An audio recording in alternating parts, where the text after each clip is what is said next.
Rankings define a person's status and awaken their deepest desires. Power, intelligence, connections, money, jobs, absolutely everything in this world has a ranking. It is precisely in this setting that the journey of a young boy in Tori village begins. This young man is Lao, who is currently 16 years old. Lao finally finishes chopping the firewood for the day, but immediately after, he is asked for another favor, to give a foot massage to one of the villagers. But out of nowhere, a girl appears and lands a flying kick right on top of this man. This is Yuna, who arrives complaining and telling the villager not to abuse Lao's goodwill, making him do everything for everyone. The man defends himself, replying that Lao just idles around and always has that look on his face like he's doing absolutely nothing. Yuna argues that he was just born that way, a bit more detached. She gives Lao a shake, telling him that this is exactly why the people in the village treat him like a doormat. Lao simply replies that he doesn't mind, but Yuna counters that that isn't the main point. She knows he is kind, but suddenly, Yuna remembers something important and asks if Lao wants to leave the village with her, revealing that she found a hidden path. At that exact moment, an ugly, wretched old hag appears, saying that no, by no means are they leaving that place. She asks if Yuna forgot the village rules and orders the girl to be detained immediately. Yuna actually ends up being carried away by the villagers, complaining and calling it ridiculous, questioning why things always have to be that way. Meanwhile, yet another person asks poor Lawa for help. This villager comments that Lawa and Yuna are the only young people of the same age in the village, and despite that, they are completely different. He tells Lawa that he can rest once in a while and asks if the boy doesn't have his own desires. Lawa replies that he will help anyway. He explains that when his parents died and he was left all alone, the entire village treated him like family. He knows very well the sacrifices everyone made for him, which is why he makes sure to give back. Lawa states that he loves the village and everyone who lives there way too much. The man then asks if he wants to live at his house, wanting to know where they could start arranging that. Lawa thanks him and replies that it's all right, sir. To Lawa, the villagers are the most important thing in existence, and the outside world doesn't mean much at all. Meanwhile, Yuna is trapped inside a bamboo cage, screaming for them to let her out. The grandma appears and tells her she should learn more from Lao. Yuna, with complete sincerity, asks why they can't leave the village under any circumstances. The grandma questions if the merchants who visit them aren't enough, wanting to know what the problem is after all. Yuna responds that it's not that, but rather the fact that the outside world is gigantic, while they all live trapped inside here. The grandma explains that they are stuck there because they are outcasts, but tells Yuna that she doesn't need to know much right now, and that, one day, time will take care of resolving everything. Later on, Lo is indeed helping carry buckets to the well, when suddenly, a stone hits him on the head. It was Yuna, throwing the rock just to get his attention. Lo asks if she managed to escape again, and she replies that after escaping so many times, it's a total piece of cake now. Yuna tells Lo to follow her, and leads him to that hidden path out of the village, because there is something she really wants to show him. The two walk through a forest that isn't very dense, where sunlight still manages to pierce through the trees in radiant beams. Then, Yuna shows him a monumental landscape. It is the outside world, endless green prairies, massive mountains, and a river flowing into a vast ocean. Yuna says that that is the outside world, and it is enormous. Lo is deeply impressed and thinks it is all incredible. Yuna asks if he knows the rules of the outside world, explaining what she learned from a book she secretly took from a merchant. She explains that the external world operates through a system called ranking. Adventurers, delivery workers, doctors, musicians, everything has a ranking. Anyone who manages to make it onto this list is called a ranker. Even weapons, food, strength, and wealth join the dance. In that world, everything is ranked, and everyone truly competes. Lo asks if the outside world has rules too, and Yuna answers that it does, but highlights that there are far cooler things out there than in the village. She reveals that she wants to become a ranked adventurer, travel to various places, and compete with rivals from all over the world. Lo ponders and says they aren't allowed to leave the village, but Yuna couldn't care less about the prohibitions. She begs him to come with her, saying they can live a great adventure together, and insisting that he needs to go. She asks if he remembers when they were only 5 years old, and that giant bird attacked her. It was Lo who stepped up to save her. Lo asks if that actually happened, and Yuna confirms it, recalling that it was a massive creature that made a huge booming noise like boom boom boom boom. She says she knew at that exact moment that even though he looks a bit spaced out in his daily life, when he truly tries, he is stronger than anyone. She states with absolute certainty that he is going to shine brightly outside the village. Lo responds by thanking her for the compliment, but insists that he loves that place too much to leave. Yuna slaps his stubborn head, saying that fine, then she will go alone, and he can stay in that village forever. And indeed, Yuna leaves the village. Loa had never stopped to think about the outside world or the rankings. The sun was already setting, so he decides to head back to the village. But suddenly, a gigantic floating citadel passes directly over the forest. A colossal magical crystal located beneath this citadel fires a devastating blast of power directly at the village. Lo falls into utter despair, but tries to calm himself down, thinking that everything will be fine, that the people must be okay. However, upon returning, the village village simply no longer exists. In its place, there is only a massive crater. Everything has vanished. The grandma Yuna, the villagers, everything is gone. A mysterious man appears at the site complaining, saying, "Damn it, I arrived late again." He spots Lo standing there in the middle of the crater and asks if he is also from Tori village. The man laments, saying it must have been hard, but tells the boy not to worry because that floating island has already vanished from the area. Loe, in complete shock, asks what happened, what went wrong, what that thing even was, and what happened to all the people from the village. The man tells him to just forget about the village once and for all, and hands him a piece of paper, telling him he must go to the location written on it, where he will be able to live in safety. Loe demands that he answer his questions, but the man orders the boy to look around him, reinforcing that the entire village is gone, and that this is no longer a world for children like him. He insists that Lo needs to forget the past and become a new person, because that is the only thing he can do right now. The man thinks to himself, this kid cannot become just another victim of this situation. However, Lo remembers the words of the people he loved, and he begins to concentrate a power within himself that he had never seen before. He asks how the man expects him to just forget everything. He declares that he will go to that floating island and bring everyone back. He recalls that when he was little, his parents died in a landslide, and he was left completely alone, but the villagers took care of him. Yuna was always by his side. Everyone there was a good person, the kind who couldn't just ignore someone who was hurt. Every single one of them. Lo says he cannot forget those people, and reaffirms, I am going to bring them back. The man watches the scene in utter amazement, wondering to himself, what an absurd amount of prana is this kid radiating, since the very space around the boy is starting to distort. Prana is the mental energy of living beings, a power that anyone can possess, though few actually know it. However, extremely talented individuals manage to use this energy consciously. Normally, prana is colorless and invisible, but those who possess a massive amount of it can make it visible to the naked eye. Legends say that certain races possess a special kind of prana. The man questions whether Lo could be a survivor of Babel. He ponders that his priority should be protecting the boy, but realizes that with that kind of power, the youth would be able to escape from there on his own in a few years. Ultimately, the man concludes that without knowing all the circumstances behind this, there isn't much they can do. He throws a sword to Lo, telling him that if the boy wants to go to the island, he has to wield a sword. If he has potential, he can train him. The man also reveals his own prana, reddish and imposing, and commands the boy to attack him with the intent to kill, and Lo went all in. In fact, the youth's first strike was terrifying. He was just a beginner with a blade, but the sheer pressure of his attacks was pure. He was attacking with raw energy, with an incredible will, and his waves of prana were absolute madness. The man notes that this boy is a true monster. Lo's condensed prana became a beam of light so intense that it literally blinded the skies. Later on, the warrior explains that that thing is called the Island of the Gods. It normally floats over the immense sea and rarely appears in completely different places, wiping out people and even entire lands. The man was trying to stop it, but he arrived late once again. According to one theory, the humans caught in that light might be taken straight to the Island of the Gods. Lo then asks what happens if someone is touched by that light. The man responds that no one knows for sure, as it's just a theory. Even if the villagers are alive, who knows what is happening to them right now? To solve this, they have one direct path: the adventurer ranking. Lo needs to break into the top 10 of the list. Adventurers are responsible for exploring and investigating unknown lands. Out of all the rankings in the world, this one has the highest number of participants, and those at the very top are absolute monsters. If Lo can manage to rank among the top 10, he will be allowed to go to the Island of the Gods. This island occupies the #1 spot on the Dangerous Zones ranking, and almost no adventurer has ever returned from there alive. Even so, Lo remains deeply determined to set foot in that place. The knight says that from that moment on, he will train him for an entire year, but warns that he can only teach him the way of the sword. After a year, the young man can use this training as a foundation to climb the rankings. The man introduces himself as Adol, the #1 in the knight rankings and the strongest knight in all of humanity. And when Lo introduces himself, Adol warns that he won't be holding back under any circumstances. After all, the boy is the first person who ever managed to cut his chest. And indeed, the warrior still had an open wound right there. A hellish year began in Lo's life. He was knocked down at every single moment, and his hands and feet became covered in blisters. During training, his muscles tore and his bones were crushed by creatures, falls, impacts, and heavy blows. Blood dripped from every single pore of his body. Adol never spoke about the Island of the Gods again during their training, as if to say that Lo would have to figure out the rest on his own. And of course, the agreement was not to give up until then. The young man thought at every waking moment that the villagers were still alive. For now, all he could do was keep believing in that, while wondering why the village disappeared, what exactly the Island of the Gods is, and why it does what it does. To uncover the whole truth, he would reach the very top of the adventurer rankings. A year later, Adol asks if the young man is ready. Lo replies that he has been ready for a long time. He remembers Yuna, the request she had made for them to leave the village and set off together from from there. He thinks about how Yuna, the girl who dreamed so much about the outside world, was gone, and to think that he would be the first one to set out on that journey, he decides that he will carry Yuna's dream with him. Adol admits that Lo has grown quite a bit during this time, but the youth replies that he is still in his growth phase. Lo is no longer just a little boy from Tori village. He is now the disciple of the strongest knight in humanity. Later, in the kingdom of Volter, more specifically in the Traquist capital, at the evaluation department branch, an evaluator named Luke was waking up late. Luke explains to his superior that he woke up late because he spent the entire night analyzing documents and rankings. The woman replies that he needs to take better care of his health. Unlike her, who only works in the office, it is Luke who determines people's rankings. Evaluators are sent to every corner of the world to assess the abilities of rankers and update their rankings according to their performance. They must possess extensive knowledge and impartial judgment to evaluate someone's merit and standing. To practice the profession, they themselves must pass several grueling exams. It is one of the most demanding jobs in existence, entrusted only to those who are handpicked. Luke mentioned that he is indeed an evaluator, but stressed that he is still at a low level. He needs to put in a mountain of effort to climb the ranks of the evaluators themselves because he wants to accomplish so many things. However, his superior said that for an evaluator, the fastest way to move up in their career is to become the exclusive evaluator of a talented ranker. Luke replied that he hasn't found any ranker he truly likes yet, and the woman shot back, saying that he is simply way too picky. Luke explained that rankers nowadays are just boring, and that, in the old days, the competition was much more fierce. Now, almost everyone on the ladder has their position locked in, which completely takes the excitement out of the job. To him, the value of a ranking lies in constant updates, and that's exactly why it's called a ranking. His superior replied that he is a true ranking addict, and thought to herself, "This is, unfortunately, a serious case." Luke was waiting for a promising new star who could turn the world upside down. His superior replied that this star might very well be in that exact same room. The two walked into a hall packed with people waiting to be evaluated. Luke noticed that this was already the third time just this year that they were holding the registration exam for adventurers, and the place was always packed. His superior replied that normally the traffic is much quieter, and that maybe the place is full because the Azaban forest entered the dangerous zones ranking 2 months ago. But she pondered that, fortunately, there were some very promising people there. Owl Darkus is number 753 in the mercenary ranking, and the leader of the Red Wolf mercenary group. The group also includes Eddie Markman, number 402, whose family is very well known for archery because his father was once the top 2. Besides them, there are other members who seem very good, with rankers in commerce, knights, and sailors. Meanwhile, Luke was figuring out the skills of everyone present just by staring at them. He was truly remarkable at this, acting as an evaluator, which allowed him to know what someone did just by looking at the individual. Luke also commented that the adventurer ranking is special and useful, justifying why so many people have been trying to register lately, since registration is essential to find places like that forest. At that exact moment, another person rang the reception bell to register for the rankings. The veteran went to answer and explained that the rankings are a system managed by the evaluation department. Evaluators are sent all across the country to assess the achievements and skills of rankers. She explained that an update can be done anywhere there is an evaluator, but the initial registration can only be performed at an official agency. The young man at the reception, named Lo, replied that he wished to register for the adventurer ranking and that he would like to participate in the exam that was about to take place. He signed up and paid the 3,000 fee, receiving the number 53. When he walked past Luke, Luke asked his colleague if there really were people who didn't know what the evaluation department was. She replied that it had been a long time since she last had to explain that, and commented that, indeed, he was a pretty strange boy. Later, in the exam room, the superior announced the start of the registration exam for the adventurer ranking. She detailed that there would be 3 types of tests. First the written one, then the practical one, and the last one would be explained on the spot. The final grade would determine whether they passed or not, but even if someone messed up one part, a high score in the other subjects could make up for it. The written test began, and some people showed a lot of nervousness because the material was very broad and required knowledge of many things. When time ran out, Lo just stayed with his head down, deeply concentrated. Later, the superior and Luke were grading the exams by themselves. Since there were no other employees available, the two would have to grade every single test from that exam, facing the exhausting routine of public service. Luke got pretty hyped up while analyzing the test of that boy. Number 53, Lo. The youth had gotten absolutely everything wrong on the written evaluation, which made Luke complain about having to sit there grading a hillbilly's test. 2 hours later, everyone headed to the location where the practical test would take place, which would consist of a treasure hunt. The participants had to deliver the items listed on the form and check the point values on the table located to the right. They could aim for the most valuable items. However, fighting among themselves was strictly forbidden. Whoever grabbed the item first kept it. The crowd was confident, as the candidates were good at collecting the medicinal herbs and some insects listed on the table. As soon as the test started, everyone took off running. Luke commented that they would finally get a break, and the superior asked how many candidates he thought would pass this time. He replied that maybe half, because you could tell by their movements that the crew was well prepared, but he admitted to his superior that none of them had caught his eye. After a while, an adventurer handed in a piece of Rigo ore, which was worth 120 points. The woman registered the item and asked if he wasn't going to keep going, since there was still time left. The man replied no, because he had already achieved what was necessary to pass. She warned that if he got more points right now, he would obtain a better ranking when he registered. The adventurer replied that he didn't care much about that, since his real job was as a mercenary. The archer Eddie Markman came running right after, thinking he was the first to finish. He managed to secure a floche feather, which guaranteed 180 points. Proudly, the boy asked if the score wasn't incredibly high, mentioning that in his village, people used to eat the floche bird. The mercenary commented that the kid was acting way too full of himself over a simple feather, and the little guy questioned the comment. The mercenary explained that floche birds fly silently at 500 kilometers per hour, making them impossible to see with the naked eye, to which the youth responded that he had no idea the creature was so full of tricks. The evaluator noted that rankers possess immense pride, and Luke agreed that this was a positive trait. Suddenly Lo appeared, lugging the massive carcass of a huge fat bear. He explained to those present that he didn't know how to extract the red bear's gallbladder, which was why he decided to bring the creature's entire body. The evaluator accepted the delivery and registered the red bear's gallbladder, securing him 300 points. The surrounding crowd was utterly stunned, wondering if he had defeated the beast all on his own. Luke pointed out that the young man managed to recognize the red bear despite turning in that absolutely horrendous written exam. Lo replied that these animals appeared quite often near his village, so he knew them well. A witness who caught the fight reported that watching Lo battle was like seeing a literal monster. He simply drew his sword, and the creature died in a single second. An hour later, the group gathered at the underground training center. The evaluator asked the candidates if they knew what adventurers must always be wary of, subsequently explaining that it was beasts and humans themselves. Since an adventurer's mission is to explore uncharted lands and isolated regions, the main threats end up being bandits or pirates. For this reason, the final test would be a mock battle, where they would fight each other to have their skills evaluated, meaning winning or losing wouldn't determine whether they passed. A massive guy approached the mercenary Owl Darkus, calling him out for a fight, and mocking the fact that he had only acquired a tiny pebble in the previous test, sneering that he was nothing but a mercenary. The big guy charged immediately, breaking the exam rules. However, Owl Darkus drew his sword and knocked the guy out cold in the exact same drawing motion, using nothing but the weapon's hilt. The leader of the Red Wolves begged the evaluator for forgiveness, justifying that he simply couldn't ignore an insult like that. The evaluator replied that, considering the big guy's grades up to that point, he would have failed anyway, so she would pretend nothing happened. She found herself wondering who would face Owl Darkus in the test, speculating that it might just be Eddie Markman himself. Luke asked the senior evaluator if he could choose one of the battles, and she agreed. The subsequent fights went off without any major issues, until match number 8 took center stage in the tournament. Numbers 27 and 41 would fight at the same time against number 53. The mercenary Owl Darkus asked if the organizers had completely lost their minds, and Eddie Markman commented that it had been a long time since he was underestimated like that. The evaluator asked Luke if it was really alright to proceed with that combat format. He replied that it was, because if his eyes weren't deceiving him, that boy was a true monster. Luke was placing all his chips on Lo. Owl Darkus was the leader of the Red Wolf Mercenary Group, an organization that had made waves the previous year by eradicating the K-More Mafia, which occupied rank 62 among criminal organizations. Rumor had it that the young leader Owl Darkus had single-handedly defeated 7 executives, including the mafia boss himself. On the other side stood Eddie Markman, the young heir to a prestigious family of archers, trained by his own father who was once the rank 2 archer in the entire world. He had registered at just 5 years old, and there wasn't a single archer alive who didn't know this prodigy, blessed with the raw talent of his bloodline. And facing these two formidable warriors was Lo, a completely unknown young man. When the combat finally kicked off, Eddie Markman fired the first strike, but Lo easily dodged the onslaught and drew his sword, flawlessly blocking a heavy blow delivered by the mercenary Owl Darkus. The strikes were so fast that the people in the audience couldn't see a single thing. They could only hear the clashing ring of swords colliding. At the exact moment Owl was caught off guard, and Lo was about to land a clean hit, the young man had to cancel his attack because of Eddie and dodge his incoming arrows. In fact, he managed to slice the arrows right in half and deflected every single one of them using the blade of his sword. Owl commented that he must be one of the best in the night rankings, but the archer replied that he had never seen this guy before in his life. Lo took the opportunity to ask if the two of them were also ranked in other categories. Eddie replied that yes, he held rank 402 in the archer rankings, and Owl replied that he was at rank 753 in the mercenary rankings. Lo said he understood, adding that if he defeated both of them he would definitely reach triple digits in his own classification. Right after that, he concentrated his prana, leaving everyone around absolutely terrified. There was so much accumulated prana that you could see its color with the naked eye, a vivid, striking green that radiated sheer vitality and pure will. Eddie commented that the rankings didn't just evaluate professions. He explained that he was 402nd in archery, but in the sniper ranking, which measured raw precision, he occupied rank 78. But before he could even fire his arrow, the archer was already sent slamming into the ground. Loa had closed the distance with such unbelievable agility that neither of them even noticed his movement. When Owl locked eyes with the swordsman, he found himself completely paralyzed with fear and decided to surrender. He justified it by saying he had to work later and couldn't afford to get knocked out like his companion. Lo agreed, saying it was fine, and sheathed his sword. The mercenary thought to himself that this kid was a true monster. The surrounding spectators began to murmur in awe, deeply impressed that he had beaten 2 triple-digit rankers all by himself. The evaluator announced in a loud voice that the winner was number 53. At that exact moment, Luke suddenly took off running. He went straight to his office, which was completely crammed with computers, radios, all kinds of electronic devices, maps, and papers. He immediately accessed the exclusive evaluator database and discovered that Lo Tuli was 17 years old and had absolutely no prior ranking history. Luke wondered how that was even possible, considering the young man's fantastic skills. To him, it only made sense if the boy had come from a highly remote area, since he wasn't a criminal and didn't belong to any cult. He thought it was as if the kid had hit the jackpot and kept questioning where he had been hiding this whole time. Luke rushed over to Lo with the intention of telling him that he would be his exclusive evaluator, but when he arrived, there were already several other evaluators swarming the young man, trying to do the exact same thing. He had arrived too late. Since Lo didn't know what that meant, he asked what an exclusive evaluator actually was. Luke stepped forward to explain the concept, stating that an exclusive evaluator is someone entirely dedicated to a single ranker, responsible for updating their ranking on a regular basis. He detailed that generally, to update one's position, a person has to wait for the evaluation department to send over an employee. However, with a dedicated professional, the update can be done anytime, anywhere. This role was highly valued because adventurers spent all their time traveling. They utilized a device called the Telegrand Ranking, or Rank Cell, which constantly transmitted updated information. Luke stressed that if Lo wanted to climb the rankings quickly, hiring an exclusive evaluator was the absolute best path to take. Loe imposed only one condition to accept the proposal. He asked if there was anyone there who could take him all the way to the top 10 of the adventurer rankings. Upon hearing this, the professionals around him immediately lost heart and commented that while the young man was incredibly good, that was simply asking for too much. Lo felt disappointed by their reaction and walked out of the department. However, Luke came running after him and asked what his reason was for wanting to enter the top 10 so badly. The young man shot back that it was none of his business. Luke countered by saying that it actually was his business, because he would be his exclusive evaluator and would guide him all the way to the top 10. Loe argued that he didn't want to put any child in danger, but Luke replied that, before being a child, he was a professional evaluator, while also reminding him that Lo himself was also a child, since he was only 17 years old. The swordsman explained that, even if it weren't for that, he had no intention of hiring anyone, because he didn't want to involve others in his problems. That was when Luke revealed that he also had something he needed to do, a personal mission to fulfill, even if it cost him his very life. For that reason, he wanted to team up with Lo. The young man saw in that boy the exact same determination and will that he himself possessed. The little evaluator formally introduced himself as Luke Imelda, promising that he would guide him to become one of the best in the world. The young man also revealed his name, introducing himself as Lo Tuli, and the two of them signed a contract. After that, Luke took his new partner to a rented room so they could use the space as a temporary base. Lo commented that the little guy had good skills, and Luke replied that it was no big deal, though he admitted he hadn't expected to be put on a 1-week trial period. The young man explained that the measure was purely as a precaution. Luke guaranteed that he would show his full competence within that 1-week period, and that, in the end, the young man would end up begging him to stay. Lo replied that that would be great. The evaluator commented that the young man was incredible when fighting, but outside of combat, he seemed to be a bit spacey. The swordsman confessed that he used to hear that comment quite a lot. Shortly after, Luke noticed on his ranking phone that the official results were out. He informed his companion that he had placed at rank 2728 in the adventurer rankings. Lo confessed that he honestly thought he would be somewhere in the triple digits after defeating those two strong opponents. Luke explained that the adventurer ranking held far more people than the other rankings, making the competition vastly greater. He added that no matter how strong someone is, the system imposes an initial limit on the registration position. Furthermore, he pointed out that there were other secondary rankings. In sword speed, for example, Lo had placed at rank 58. He mentioned that those other two opponents also held rankings in different categories. Owl occupied rank 83 in the reliable boss category, while Eddie, for some curious reason, was at rank 19 in mushroom cultivation. Luke mentioned that he would like his partner to register in other rankings as well, but Lo replied that he wasn't looking for more work. The evaluator confessed that he had already figured as much. After all, even though they hadn't known each other for long, he was already starting starting to get a feel for the guy. He concluded that the young man simply wanted to break into the top 10 as quickly as possible so he could head towards the island of the gods. Lo Wei wanted to know how one goes about climbing up there. Luke answered that this access was the sole special privilege granted to those who entered the top 10, and asked if the young man would tell him the reason behind this whole quest after the trial period ended. Lo Wei promised he would, as long as the little guy managed to earn his trust. He added that if the evaluator shared his own story too, it would be fair for both sides. Luke fully agreed, saying that being fair was very important. He pondered that his own reasons were difficult to explain to someone who had just registered, as he was after the dark side of the rankings, but he promised to explain that in full detail later. Next, Luke asked where all that absurd power of the young man came from, especially his swordsmanship technique, since you couldn't just learn something of that level overnight. Lo revealed that he had become the disciple of a knight named Adol. Surprised, Luke asked if he meant the Adol, the #1 knight, the top one, and the strongest warrior in all of humanity. Lo confirmed that yes, that was exactly who he was talking about, even though he had only spent a single year training under him. Even so, Luke emphasized that this was absolutely bombshell news. Adol is famous for never ever taking on any disciples. Plenty of people begged, plenty of people offered riches and insane amounts of money, but he didn't accept anyone. And to think Lo inherited that, other knights would faint if they found out. Lo asked if the guy is really all that. Luke answered that yes, he is the top one. But Lo said he actually defeated him with the sword once. Luke said no, that's impossible. She said this guy is just a space cadet who drops these things like it's nothing. And she also searched for Lo Tuli, and absolutely nothing appeared in the database. She asked if his last name is a disguise. During one of their training days, Adol asked for Lo's last name, but he didn't know exactly what that was, due to the cultural difference. Adol explained that if he wanted to go to the island of the gods by the shortest path, from now on, he would have to call himself Lo Tuli. The risk is high, but if he does well, certain clues will naturally come his way. He replied in the present that no, it is not a disguise. Tuli is the name of his beloved family. And then Luke said that she could finally take off her hat. Her job was done. She then revealed her massive amount of long hair. Lo asked if she is a woman. Luke asked if he only noticed just now. He begged for forgiveness, but Luke said that an apology wasn't going to cut it. Yep, so she was a woman all along. Look at that. The story did that on purpose just to make everyone think she was a guy. Look at those sly dogs. And how about the narrator? What happens to the narrator? Take that, you loser. Take that, you loser. A whipping from Papa,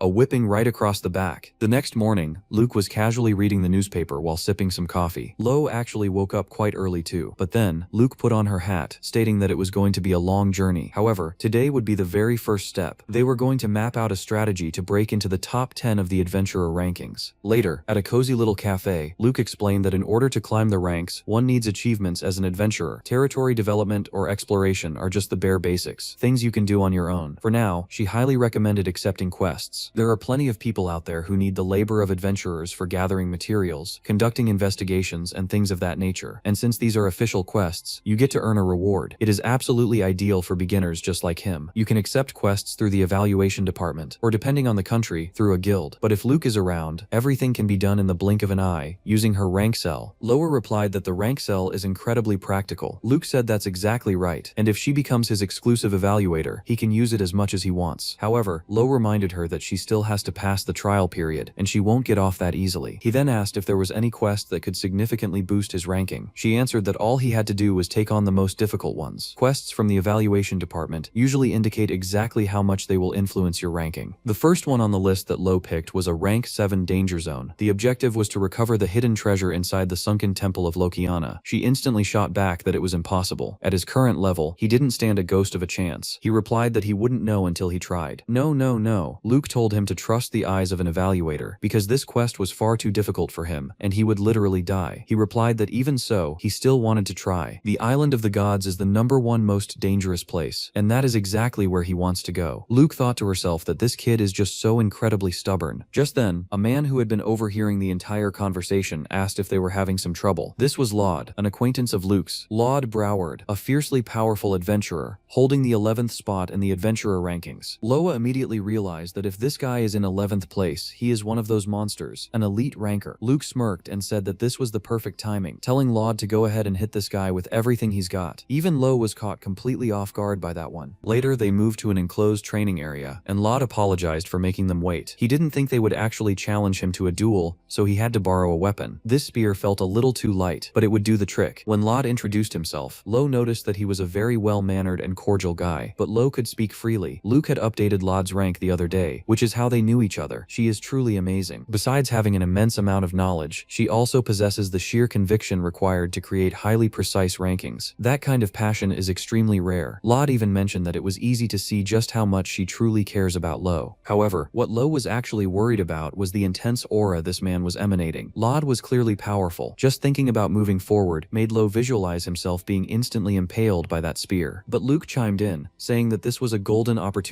and that he needed to understand just how massive the world truly is, at least once. Indeed, Lo thought to himself that the world is an enormous place, vividly remembering what had happened to his village out of nowhere. He replied, "I already know that, Luke." And so, the combat between the rank 2728 adventurer and the number 11 adventurer began. In a mere fraction of a second, their weapons clashed violently. Laud's strike was incredibly powerful, unleashing a sharp gust of wind, yet Lo managed to dodge it, making Laud think to himself that the kid was actually pretty good. Lo channeled all of his prana into his sword and released it all in a single, devastating blow. He was even coating his hands and feet to maximize his agility. Laud instantly noticed that his swordsmanship was strikingly similar to that of the Sword Saint. Laud thought to himself that there was no way that man could have passed down his secret technique, which is taught to only one person per generation, to a mere child. Laud noticed that Laud was overthinking things, and attempted to ambush him from behind with a feint, but it didn't quite work. Laud was completely unfazed. They continued to trade powerful blows. Laud was clearly more skilled, but he inwardly admitted that Lao's prana was far greater, and its radiance was absolutely blinding. Laud asked what the boy's race was, but Lo knew absolutely nothing about that. He simply replied that playing dumb wasn't going to work, because that brilliant glow of prana wasn't something you could just acquire over time. Well, whatever. If the kid didn't want to talk, he would just have to beat the answers out of him. Then, Laud asked if he could use enchantments. The boy couldn't. Lo couldn't quite identify what it was, but Laud began to summon his own enchantment. He drove his spear deep into the ground and, using nothing but his bare hands, recited an incantation that concentrated his prana into a brilliant glow. A golden light completely took over the arena as he chanted the enchantment of the Wind Tribe. He warned the boy to use his own enchantment as well, otherwise he was going to die right then and there. Naturally, Lo was utterly shocked when multiple golden spears were guided toward him like homing missiles. The boy desperately tried to block them, but he ended up getting cut and scratched all over his body. Lo declared that it wouldn't work, because an ordinary sword simply cannot block this enchantment. The rain of golden spears swerved right back toward the boy. He narrowly dodged them, but he was still getting heavily injured. At that moment, a memory of Adol flashed through his mind, remembering him saying that Laud was a bit reckless with his prana control, but once he got used to it, he would be able to use techniques bit by bit. The boy didn't know what techniques were back then, but Adol had explained it to him. First, he taught him the most fundamental technique, the shimmering blade. Lo mirrored the exact same stance and unleashed a massive gale, an extremely high-speed slash that Laud barely managed to block with his spear. Lo seized the opening to close the distance, but he was still forced to retreat due to the relentless rain of golden spears. Laud thought to himself that he had executed a slash at such a high velocity it was practically invisible to the naked eye, but the boy still wasn't fast enough to fully block his counter. Laud hurled his spear, which, even when blocked by Lo's sword, dragged the boy all the way to the other side of the arena and knocked him flat on his back. Right as the rain of golden spears came crashing down upon Lo, Laud warned him never to underestimate the adventurer rankings. The resulting explosion was absolutely gargantuan, though Laud purposefully missed the kid to avoid killing him. Of course, the undisputed winner was Laud Broward, number 11 in the adventurer rankings. He walked right past Luke, asking if that had been enough. She replied that it was. Laud figured that now she finally understood the reality, right? But she had held on to her belief until the very end, genuinely believing that the boy could win. She replied that she honestly thought there was a slim possibility, at the very least. Laud then asked if it was because the boy is a disciple of Adol. He had recognized it the moment he saw those movements. That was undeniably the technique of the Sword Saint. The style of the Sword Saint is passed down to a single successor, representing the most powerful swordsmanship in existence, inherited exclusively by elite knights for generations. And yet, a random little adventurer boy had somehow inherited it. From the perspective of a knight ranker, it's as if he had stolen something sacred. Luke replied that one could certainly look at it from that perspective. For that exact reason, it would be best to prevent the boy from crossing paths with other knights from here on out. Laud agreed, noting that it would indeed be wise, since in the worst case scenario, the kid could end up dead. If he were to operate as a knight ranker, perhaps everything could be resolved without issue, but Luke concluded that such a thing was almost entirely impossible. The reason she had believed in the boy, besides the Sword Saint style, was because he said he had landed a hit on Adol. Laud responded that it was was impossible, that at the boy's current level, there was simply no way. Luke spoke up and said that when she first heard it, she thought it was a lie too, but the boy just wasn't the type to lie. Laud thought to himself that the Sword Saint style was already shocking enough, but what about that prana glow then? The boy probably had incredible enchantments. If he had used them, Laud could have absolutely lost. The boy just hadn't discovered this power yet. Later, the boy was remembering his mother and the singing she would always do. He remembered that annoying old hag walking in and telling his mother not to sing that fucking song, and his mother would just beg for forgiveness for singing it then. When the boy opened his eyes, he was in the infirmary, completely wrecked, inside an evaluation department. Luke explained that he had been sleeping the entire day. He passed out, just as if someone had flipped a little switch off. The doctor mentioned it looked like accumulated mental fatigue. They didn't know exactly what was happening to him, but he must have been pushing himself too fast. The boy remembered the combat he had with Laud and replied that she was right. But the evaluator had something very important to tell him. She asked if he knew what enchantments were. Of course, he replied that he knew absolutely nothing. So she explained that enchantments are a special way of using prana that only certain races can pull off, and that many of those at the top of the rankings can use them. Lighted is from the Broward tribe, which is why he can use it. They are a combat-oriented race, specialized in hunting, and they live in the southern swamps. Since the techniques are passed down orally in the form of poems among the tribes, they are called enchantments, or incantations. There is also a genetic component, so it is generally difficult to learn after becoming an adult. The boy remembered the song his mother used to sing all the time. Luke mentioned that Laud said the boy himself might know some enchantments, and asked if he had any idea. He replied that he did, remembering his mother once again. Luke said that this was great, and that it would make his path a whole lot easier, since enchantments are quite the trump card for a ranker. Because of this, she found the perfect mission for him, an investigation mission in the Azaban Forest. It's an ecological survey inside a forest that recently entered the dangerous zone rankings, sitting at number 48. Loa then asked if it was just about investigating animals and things like that. Luke replied that it was supposed to be just that, but actually, lately some people have been disappearing in the forest. Adventurers who took on this mission vanished without leaving a single trace. In the beginning it was those in the 4-digit tier, but recently, a rank 800 adventurer disappeared there. She explained that if Lo could also uncover the reason behind the disappearings, he would fulfill more than one mission and could jump up about 200 positions. Of course, the risk would be proportional to that. Lo said he would take the mission for sure. He took the chance to ask if she had only recommended him because she thought he could handle the job, and Luke replied that of course she did, immediately registering him for the mission right after. She warned him right away that inside the Azaban Forest, there are animals whose hunting is strictly forbidden, as well as restricted areas. With her by his side, everything should be fine, but he would also need to be extremely careful. If he didn't follow the rules, his rank would drop. No matter how skilled he was, if he went around destroying the ecosystem or kept failing missions, his reputation would go straight down the drain. Luke accepted the mission, saying that this was the beginning of a new chapter, the first step to skyrocket in the adventurer rankings, and that they were going to give it their best. Lo replied that they definitely would. Meanwhile, inside the forest, an adventurer was being killed by another ranker. The killer said that the evaluation department didn't even care about a trash ranker like that one. They were carrying a forest creature called a Uniceros inside a cage, completely illegally. The person who captured the little animal said that just with that beast's horn, he would be able to climb into the 3-digit rank. That was when Rosso Cruel explained that strength alone doesn't make anyone's rank go up. His very existence was justified because of those who suffered this type of injustice. After all, he was the rank 7 smuggler. A massive doubt came up about how someone can even have a rank while being a smuggler. First of all, shouldn't he be arrested? Did the person who evaluated him happen to become an accomplice to his crimes? There were too many questions left unanswered. The other adventurer replied that he would never leave a hunting ground as good as that one, because he intended to reach the top 100. This man was Dalkin, currently number 672 in the adventurer rankings. A while later, Lo's entry into the forest was permitted, even though he was rank 27-28. That put a little doubt in his mind. He asked Luke how many people existed in the adventurer rankings in total. She answered that there were around 30,000, but only 20,000 of them were actually active. She commented that Lo's prana definitely didn't match his current rank at all. The adventurer rank is usually quite different from other types of ranks. For example, if someone holds a 4-digit spot in the adventurer rank, they usually have a 3-digit spot in another rank. And the higher someone's adventurer rank is, the higher their other ranks tend to be as well, because just by being an adventurer, a person tends to perform many other tasks. But Lo only replied that he still needed to get much stronger. Then Luke said they should start the adventure right away. Officially, the two were inside the Azaban Forest, number 48 in the dangerous zone rankings. Just by stepping foot and entering that place, Lo felt something very strange. She explained that only an experienced adventurer would be able to feel the danger of that place just by looking at it, while an ordinary person would never notice a thing. It is for this exact reason that the dangerous zone rankings exist. The forest was included in this rank because, 2 months ago, a massive outbreak was discovered of. She didn't even need to finish her sentence. mess. Several demonic beasts charged at Lo with everything they had. Luke had to be protected at all costs, since she was the evaluator on duty. But honestly, that wasn't even a real challenge. Lo, drawing his blade and tapping into the Sword Saint technique, unleashed the mighty gale, wiping out all the enemies in the blink of an eye. Only a handful of them remained standing, and they were too terrified to take another step forward. Lo explained to her that he had learned a few techniques from Adol, but he hadn't managed to pull all of them off just yet. He thought that maybe, just maybe, now was the perfect time to put a second technique to the test. The demonic beast that stepped up next was the strongest and easily the bravest creature in the area, the Bloody Orc, sitting at rank 126 on the monster danger scale. Lo muttered to himself that there was only one way to find out if he could pull off the technique or not. He concentrated all of his bright green prana, the very manifestation of vitality, and unleashed the Half Lotus, an X-shaped slash. However, when the strike landed squarely on the orc's stomach, it did absolutely nothing. The orc immediately began chasing them down, forcing Lo to realize he had completely failed. Luke asked in absolute desperation what the hell he was doing, and he replied that he genuinely thought it would work. Their escape route was suddenly cut off by a massive cliff. Without a second thought, Lo simply went for it. He grabbed Luke tightly and leaped right off the cliff. Mid-fall, he used the power of the wind to slow down their momentum, pushed off a tree branch to cushion the drop, and landed on the ground completely fine. Luke's soul practically left her body from sheer terror. Loe just let out a sigh of relief, murmuring,